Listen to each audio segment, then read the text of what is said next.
All right. Well, good evening, and thank you so much for joining us tonight. This is our one of our live streams that we do, so that way we can engage with you. Ideally, if you're tuning into this, you're considering Ross University School of Veterinary Medicine. Maybe you've come loaded with your questions tonight, which we're really excited to be able to hear from you and get to know you better through your questions and the things that you're looking to get out of this event. So, just to introduce myself, my name is Richard Haig. I'm the Associate Director for Student and University Partnerships here at Ross Vet. And my role is really to travel around the country and meet college students and sometimes high school students who are considering veterinary school. And with that said, I want to turn it over to my colleague, Nicole. Nicole, can you go ahead and introduce yourself? Hi, everybody. My name is Nicole McCutcheon. I'm the Assistant Director in the Admissions Department at Ross University. And as Richard said, we're here tonight to answer all things admissions for you guys. And so I'm very excited to be here, and hopefully we can answer the questions that you have for us tonight. Great. Thanks, Nicole. I just want to reiterate that this is a great step for you if you're exploring veterinary medicine and veterinary school. This is a huge opportunity for you to come with your questions, and make sure you put them in the comment section on the platform, whichever one you're tuning into. We do have moderators that are going to help us facilitate those questions, and we'll be able to answer them live. But I do want to remind you that if we don't get to a question of yours, you're more than welcome to email that to us. We'll have the email address on the last slide of the event tonight. But if you don't happen to stick around until the end and you want to take this email address down, it is vetadmissions@rossu.edu.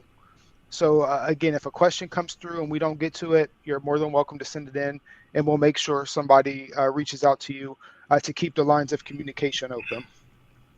So with that said, it looks like we already have a great group. We already have questions coming in. Thanks, Christine.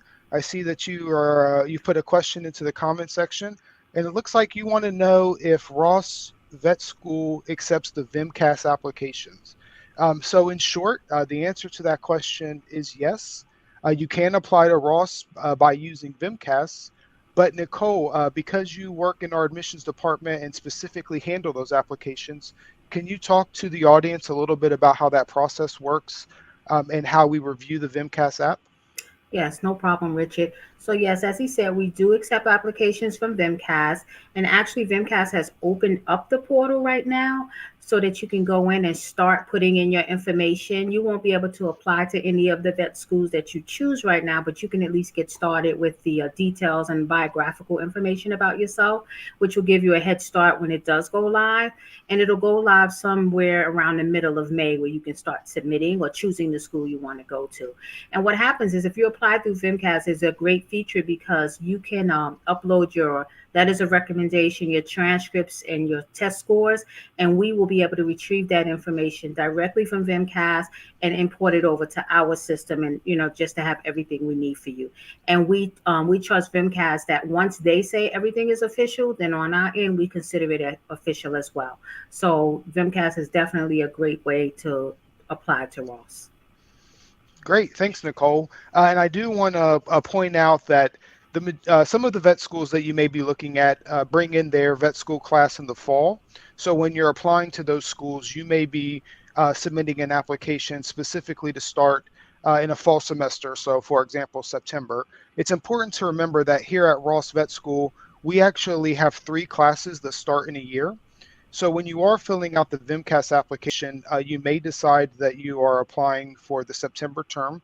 But I just want you to remember that we also have a class that starts in January and a class that starts in May. And this is really valuable for you as someone considering veterinary school, because maybe you're not on the standard timeline that some traditional college students are. Maybe you've already graduated from college. Maybe you're graduating early, or you had to take an extra semester. And instead of waiting until the next September to start veterinary school, if you want to apply to Ross, you have the possibility of starting a little sooner in one of those January or May terms. Now, Nicole, I think you brought up a great point. You mentioned letters of recommendation. I see we have another question from the audience. It looks like this one's from a Becky. So Becky, thanks for joining us tonight. It looks like Becky wants to know about letters of recommendation.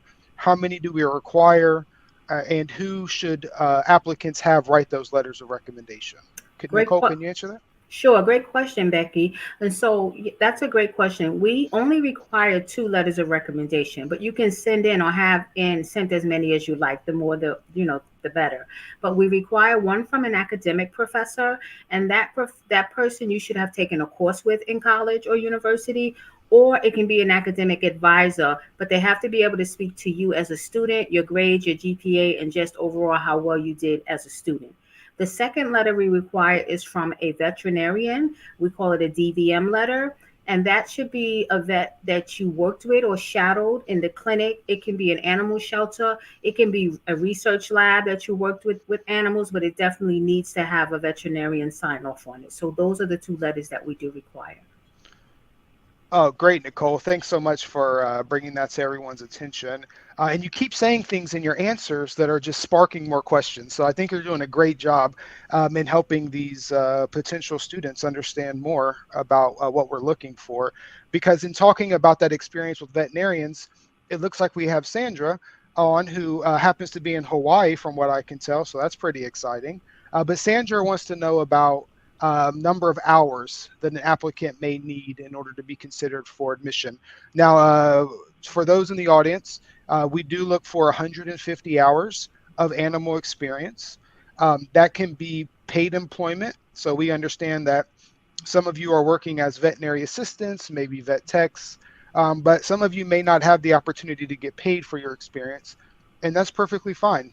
If you're shadowing a veterinarian, getting some observation hours, that's equally as valuable. You just want to remember that when you're applying to Ross, we are looking for that minimum of 150 hours.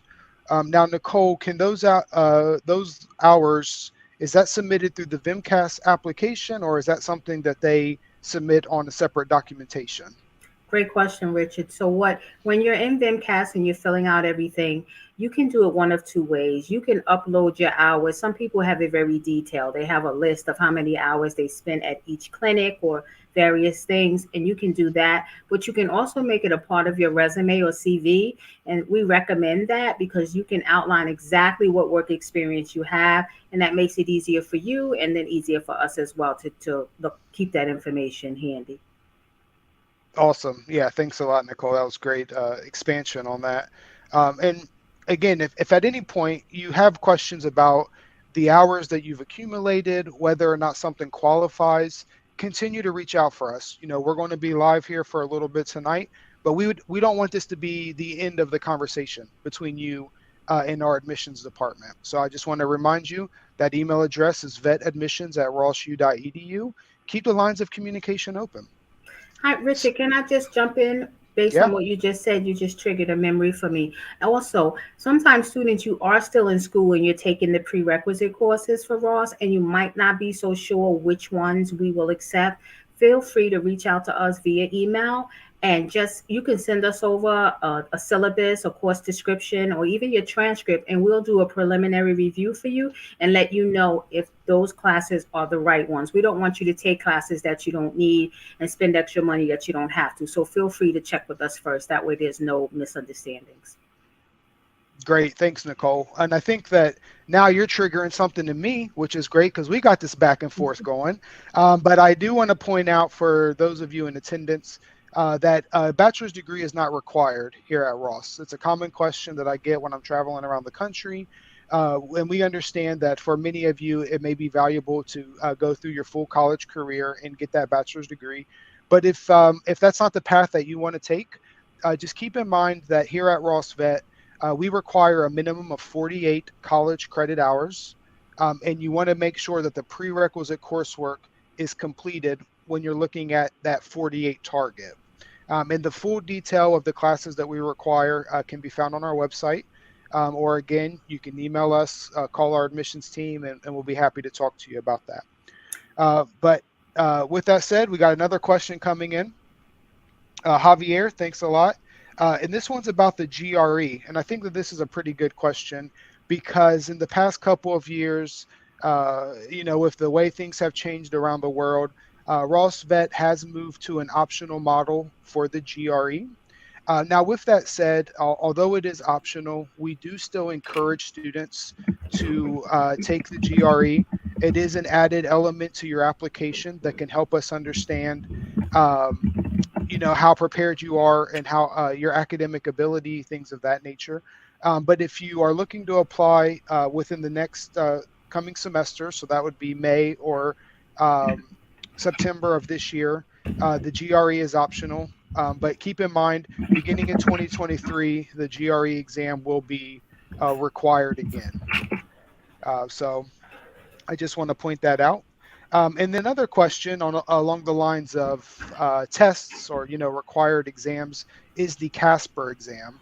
And this is something that's popping up more and more around the country, with some veterinary schools in the United States requiring the Casper test. Here at Ross Vet, it is not a requirement. But Nicole, I'm interested to hear from you.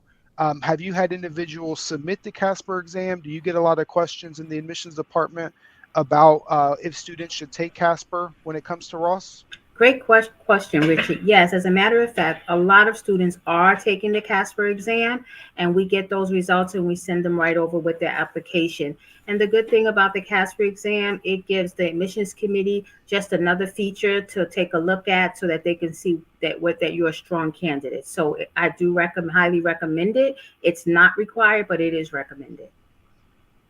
Okay, great. Yeah, thanks for that input, Nicole. I think that this is something that's becoming more and more prevalent as we go through. So a question just came through. I don't know who this question is from, but I think it's a great one. So thanks a lot for putting it in. And the question is there a benefit to apply directly through VMCAS versus applying directly through our website? So the first thing I want to point out with this is that there is a cost associated with applying through VMCAS. And this is critical information for you as you're exploring the application process. When you're applying to multiple vet schools and utilizing the VMCAS system, VMCAS is going to charge you $220 for the first application you submit, and then $120 for every application after that. So to put that in perspective, if you apply to 5 veterinary schools, you will pay $700 in application fees. Now, you can apply to Ross by utilizing VMCAS. However, depending on your personal situation, it may be more beneficial for you to apply directly through our website. So the first thing I'll point out is that if you apply through our website, it only costs you $100 to submit the application. So if you're in a position where you're applying only to Ross, we would encourage you to apply through our website and not through VMCAS, because you will save a substantial amount of money by submitting the application that way. The other thing to point out is that Ross Vet School builds agreements with colleges and universities around the country. We call these agreements articulation agreements. And what that means is if you are a student at a college or university or graduated from one of these schools that we have an agreement with, you can apply to Ross for free. Now, in order to benefit from that free application, you would not go through VMCAS. You would have to apply directly through our website, and then that would help you save a little money if you find yourself in that situation. Nicole, anything to add regarding VMCAS versus the Ross Vet application? Richard, you pretty much hit all of the points that I would have made. That if you apply through our website, like Richard said, and you're not applying to any other school, applying through us is the way to go. It's a simple application. It's not very long at all. And you can also attach documents and supplemental things, your resume, and even unofficial transcripts, and we'll receive those and be able to process your application with it. We still would need the letters of recommendation to come directly from the recommender, but we do have applicants who send a copy of it, and we will look at that as well, but we'll treat it as unofficial, but it won't hinder us from processing your application. All right, great. Thanks a lot, Nicole. Next question that came through: what should I expect in the interview? Again, another great question. I think it's important to keep in mind that as you're exploring the different vet schools that you're applying to, the interview process may vary from school to school. Some vet schools operate in an interview style called MMI, which is the multiple mini interview. Some vet schools may utilize what's called a panel interview. So that's where you interview with multiple people at the same time. And then there are the interview process at Ross, which is a little different, is a one-on-one interview. So if you do decide to apply to Ross and you get offered an interview, you will interview with an individual. It will be in a one-on-one format. At this time, it will be virtual. So you will meet with somebody via Skype or Zoom or a platform like that. But you definitely want to make sure you're still presenting yourself professionally. You want to make sure you come to the interview dressed professionally and really be prepared to talk about yourself. That's one of the most powerful things you can do in any interview setting is to come prepared to talk about your experiences, your motivations, your passion for the veterinary profession. And if you can do all of that succinctly and comfortably, then that's going to speak well for you as we move the results of that interview on for the final decision to come back from the admissions committee. All right, another question. What do you recommend for gaining hands-on experience? How should I look for experience? Okay, so this has come up a lot over the past couple of years, particularly with vet hospitals and clinics being put in a position where they're not having individuals come in the way they may have previously had people come in. We definitely encourage you to reach out to as many facilities and veterinarians in your area that you can, because the more experience you get, the better it's going to look on an application. And I think it's also valuable to have that type of experience because you really want to make sure that if you're applying to veterinary school, that this is a career that you want to enter. And the only way you can truly come to that decision is if you put yourself in positions where you are learning from veterinarians and you're getting that hands-on experience. So the first thing that I would do is I would try to cast an outward net from your physical location. So first look at the veterinarians in your direct community. See if any of them are willing to have you come in and shadow, observe, whatever it would take in order for you to get some experience. And then work your way out. Then maybe you're looking at communities that maybe you don't directly live in, but ones that are within a short drive to your home or your current location. Look into opportunities where you may be able to travel abroad, assuming that you're comfortable doing so. But there are some great internships that are actively taking students now where you may be able to travel and get some additional experiences with vets. And then I also want to point out that I'm commonly asked if I only have experience with one kind of vet, is that okay? Should I be looking for a diverse levels of experience? To put differently, should I be looking to work with small animal veterinarians and large animal veterinarians? Should I get experience in exotic animals as well? And the answer to that is pretty subjective on your part. It really comes down to what you have access to and what you want to get exposure with. If you can only get in front of a small animal veterinarian, and that's the only way you'll be able to get 150 hours, that's fine for Ross Vet School.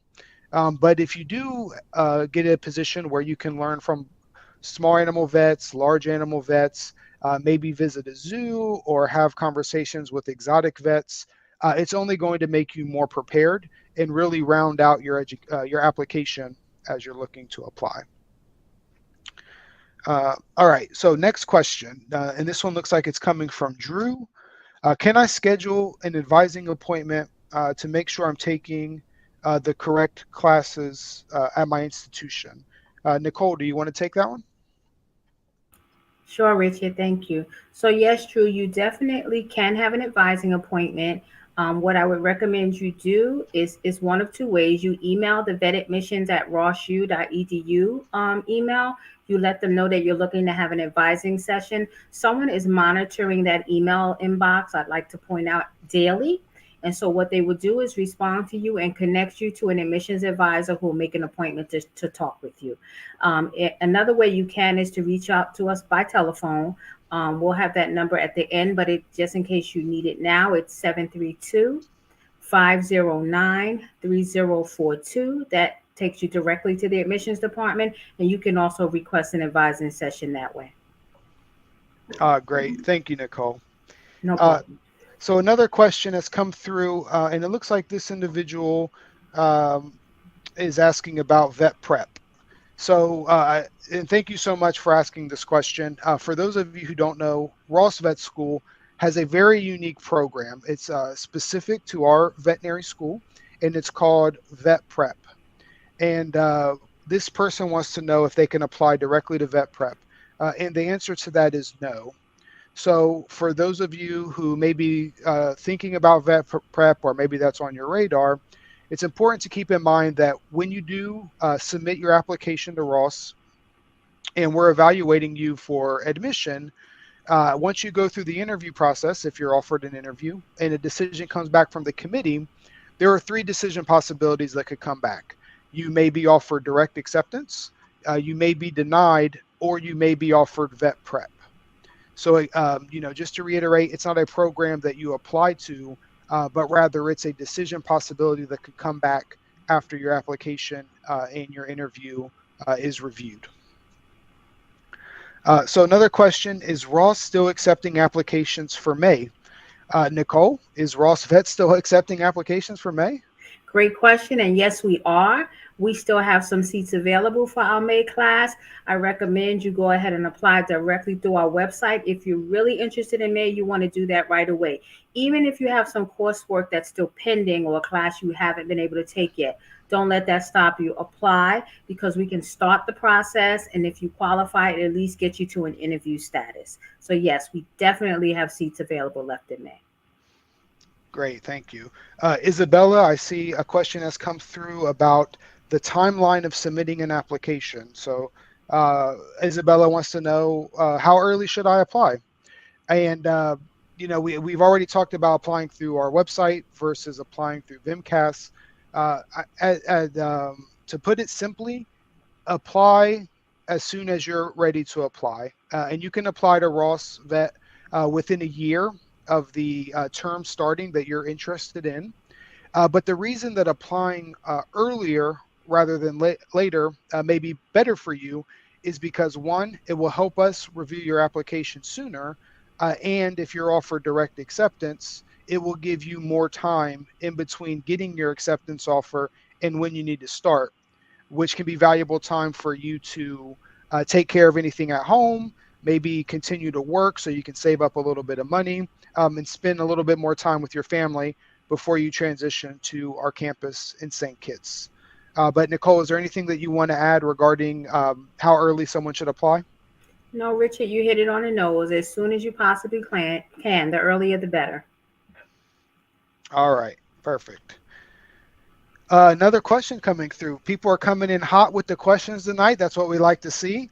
This one looks like it's coming from Giacomo. I hope I'm pronouncing that correctly. If my prereq courses are outdated, more than 8 years old, but currently in the veterinary field, are there any alternatives for satisfying these requirements?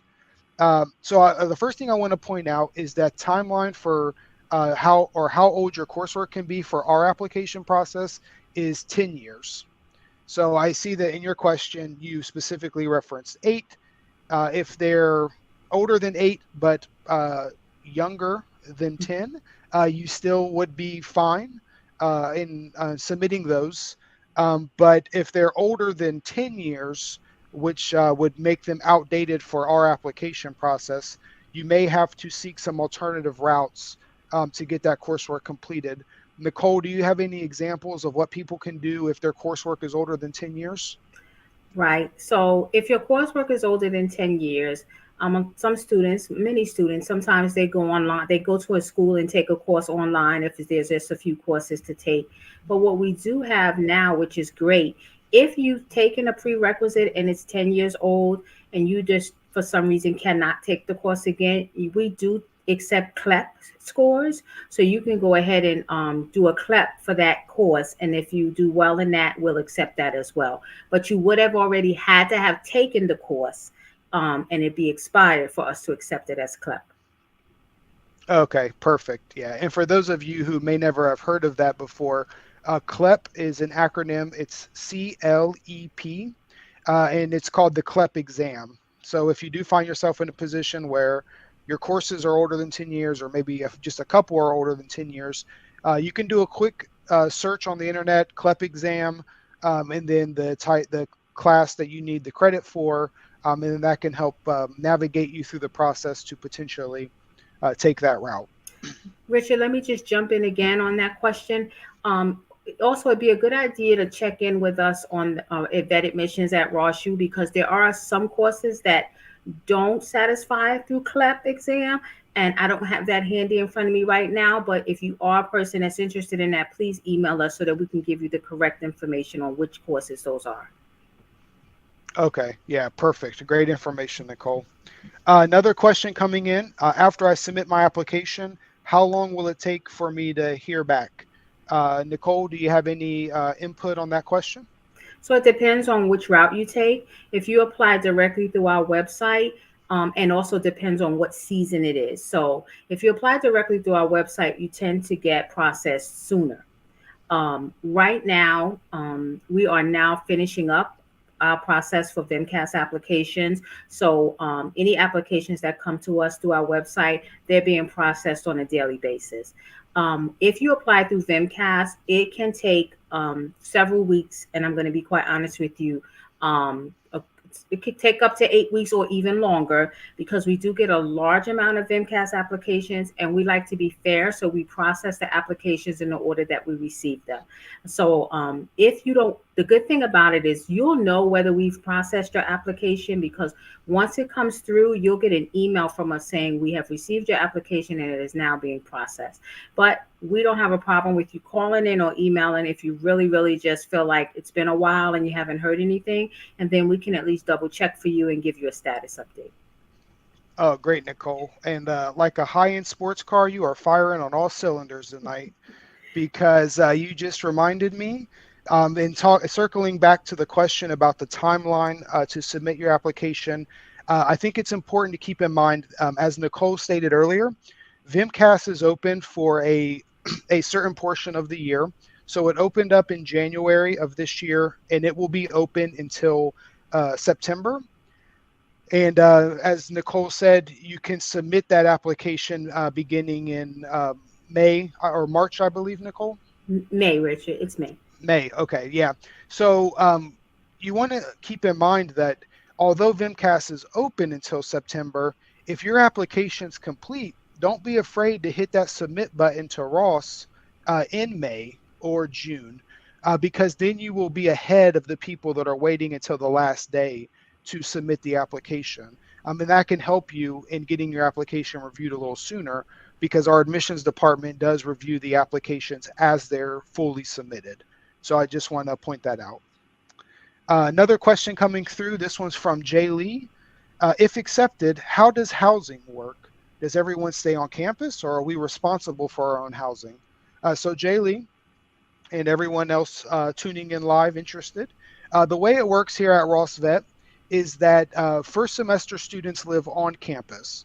So we have on-campus housing for our students, and that is where you will be for your first semester. And then in semesters 2 through 7, you will live off campus. So I want to point out that the reason that we have this process in place is because it is very important for us as you're considering relocating to a Caribbean island to go to veterinary school. It's very important for us to help you in your transition. You know, transitioning to veterinary school is going to be stressful no matter where you go. You're going to have to deal with becoming a doctoral level student, going through a very rigorous curriculum. And what we want to do is we want to be able to ease some of your discomfort by having housing already set up for you. So you live on campus in your first semester, and then when your first semester is over, you'll move off campus and you'll work directly with our school and the faculty members on our campus to help you find housing in the area that you want to live in, once you transition to that off-campus housing. Another question come through pertaining to the prerequisites. Can you explain the process if you still have 2 classes left to take? Nicole, do you want to take that one? Definitely. If you still have 2 classes left to take, that's fine. You can still apply. If you have more than 2 classes left to take, you can still apply. What we do is with 2 classes in progress, if you show us that they are in progress, if you qualify, we can still move you on to the interview stage, even with 2 classes in progress. If there's more than those in progress, we will hold off and wait until you at least have most of them done and only 2 classes left to finish. Okay, perfect. Thanks, Nicole. You're welcome. And another question come through, and it looks like this is from somebody who's already been offered acceptance. So to Tylen, congratulations. We're very excited for you. But the question is, they've been accepted for May, but they still need to send in their transcripts. Nicole, can you just talk about that process where Tylen should send his transcripts, how they should be sent in? So I have 2 recommendations for you, Tylen. If you've already been contacted, which if you're accepted, you would have by now, you would have had a coordinator that was working directly with you when you were sending in documents. If whoever that person is, it would be best to have those things sent directly to their email. But if you by some chance don't have that email handy, you can still have it sent to the vetadmissions@rossu.edu. And then the person that's monitoring that, which is a part of our admissions department, will make sure those transcripts get sent and up to the right person and they can update your application. Perfect. And again, if you need to email in afterwards, I just want to plug it one more time, vetadmissions@rossu.edu. So another question's come in, and it looks like this student is interested in preparing in the best way possible for our curriculum. So the question is, what can I expect in the curriculum at Ross Vet? And are there any classes I should take outside of those that are required for the admissions process? So this is a great question. And one of the things to keep in mind as you're speaking to our admissions team or looking at our website is that in that body of prerequisite coursework that we require, you'll see a section called Electives, and we require 9 credit hours of elective coursework. Our admissions committee and the faculty on our campus strongly encourage students to take comparative anatomy if you have the option to do so in college.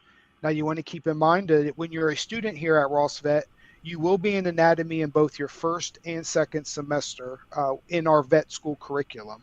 So if you have a head start on anatomy with the ability to take it in your undergraduate program, it will really, prepare you for what you'll see on our campus. Another question from Randy. I applied for admission and I already had my interview. Well, Randy, congratulations. That's pretty exciting. I was wondering if you could provide any further information that would help the admissions committee, or should I just wait to hear back? Nicole, any insight on Randy's question? Sure. Randy, if you've already had your interview, what's happening now is a summary or evaluation is being prepared by the person that interviewed you.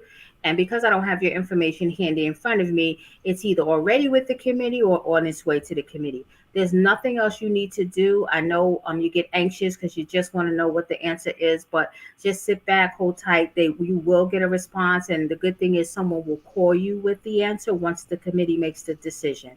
And Richard, I want to double back a little bit. You made me think of something when the person was talking about should they take anything other than the prereqs. Besides that comparative anatomy, which is awesome, the committee does like to see some advanced science courses that's outside of the prerequisites.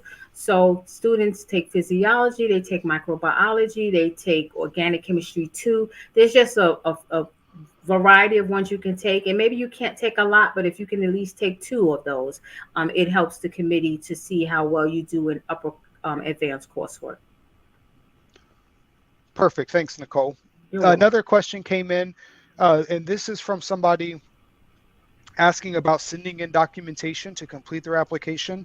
If information is coming in for a student who's building their application in our office, but the pieces are coming in one by one, what is the process by which the admissions team takes in the information that they're sending and updates the application portal where the student may be checking on the status of their application?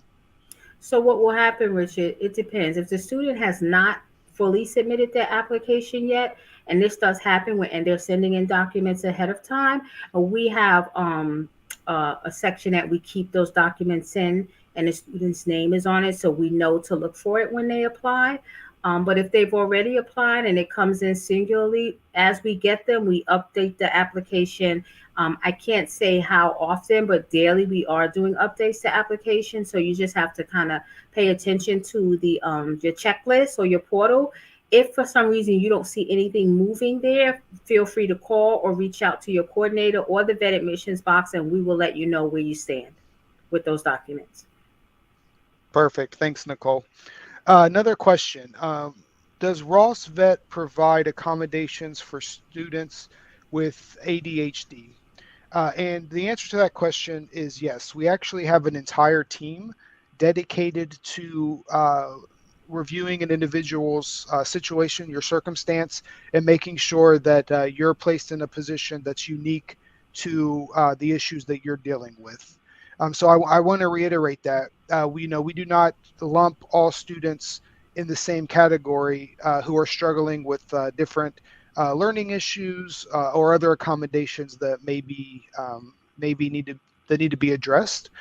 So the best thing to do is if you are someone who's dealing with ADHD or any other type of learning condition or anything that you feel like would need to be addressed as a student at Ross Vet, reach out to our office while you're in the application process. We definitely want you to get that information ahead of time, so that way that you can make an informed decision on whether or not the accommodations that we provide are best for you and what your your situation is. But to that specific question, we do have an entire team dedicated to your success, because at the end of the day, ADHD or another type of learning disability or condition is something that should not hold you back from fulfilling your dream of becoming a veterinarian. So another question that's come through is asking about connecting with our alumni and how how you may go about becoming part of our kind of incorporating yourself in our network of alums. And I definitely want to point out that we want to connect you with graduates of Ross. As of 2022, we're entering into our 40th year anniversary. That's something that we're super excited about. And over the past 40 years, we've graduated almost 6,000 students who have gone into the veterinary profession. So there is an entire alumni network out there for you to connect with. One of the best things that you can do to connect with our alums is if you're comfortable with it, come to one of our open houses. We have open houses set up around the country throughout the entire year. We already have a schedule set up for this spring. So these are open houses that will run from February through April. I can say specifically that I'll be hosting an open house in New Brunswick, New Jersey on Saturday, February 5th, where we'll have local veterinarians who are graduates of Ross Vet be there to talk to students who are interested. But if you're not in the New Jersey area, go to our website and check out all of our upcoming events. We have our open houses that will be in Texas, they'll be in Florida, they'll be in California throughout this year. But we also have virtual events as well, where we have our alums join. And that can be an alternative way for you to connect with our graduates. But I think it's a great question, and we really would love to see you continue to stay engaged with us. Another question: are all the interviews for applications already? Have they already been sent out for this cycle? So I think I guess they're asking if we've already extended all of our interviews to students or to applicants, and the answer is no. Because we operate on a rolling admission, we take in applications throughout the year, and once those applications are reviewed, if a student gets offered an interview, we will reach out to you and offer that interview invitation. So it's not that we give out all of our interview opportunities at a certain time of the year. we extend those opportunities out throughout the entire year. So if you are somebody who's already applied and you haven't heard back about an interview, you definitely want to stay in touch with our admissions team. It may be because a component of your application is missing, or an internal decision may already have been made. But if you're expecting an interview and you haven't heard back, definitely reach out to Nicole, her team, because they can give you updated information on where your application stands. Another question: what makes an applicant stand out in an interview? So I think it's important to understand that you can stand out before the interview. There are components of your application that can help you stand out before you even get offered the interview. Nicole, is there anything that comes to mind about an application that really stands out, or maybe looks a little bit more impressive when you're in the office reviewing those files? I would say a complete application, right? An application that's not missing so many documents, right? We tend to, if they're missing a lot, we have to put you in an incomplete status and then send you an email. And then, of course, we're moving on to another application. So I would think just getting all of your documents in as soon as you can. Also, just if you took any tests, make sure we have those test scores as soon as you get them. And your letters of recommendation really will be helpful if we have those, because we can't even move you to the interview stage without those letters. So that would be good. And just, I noticed that the committee, or the interviewers, I should say, like to see a resume and all of your experience noted in that resume. That'll help you stand out as well, when they can look directly to see what you've been doing with animals. So that I think would be helpful. Great. Thank you, Nicole. And then just to formally address that question, standing out in the interview, if you are, hoping to really make an impression in an interview, my biggest piece of advice is just prepare.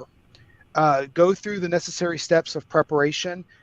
Try to find individuals at your college or university that will offer a mock interview, so that way you can practice. The best way to successfully navigate the interview experience is with preparation. Like I said at the beginning of this live stream, come prepared to talk about yourself. Tell us about your passions, what drives you, understand your strengths, your weaknesses, and let us know, why you want to be a member of the veterinary profession.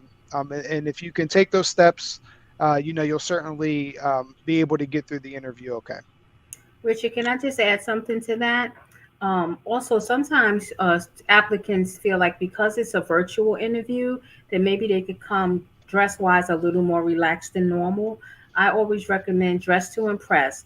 Dress as if you're sitting right in front of the admissions committee, and that definitely will help you to stand out as well, that you took the time to dress appropriately. Great. Yeah. Thank you, Nicole.